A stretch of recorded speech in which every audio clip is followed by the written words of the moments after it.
কাকে বেশি ভালোবাসো? কাকে?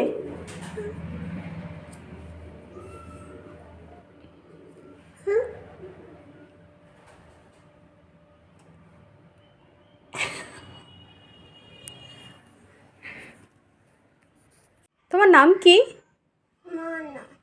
হ্যাঁ, মন্নন। কি দিয়ে ভাত খেলে জানো না?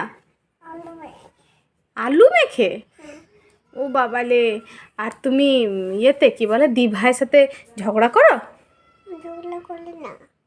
একদম একদম ঝগড়া করো না? মারপিট করো না? আর পিছুমনিকে ভালোবাসো অনেক? হাই করো, হাই।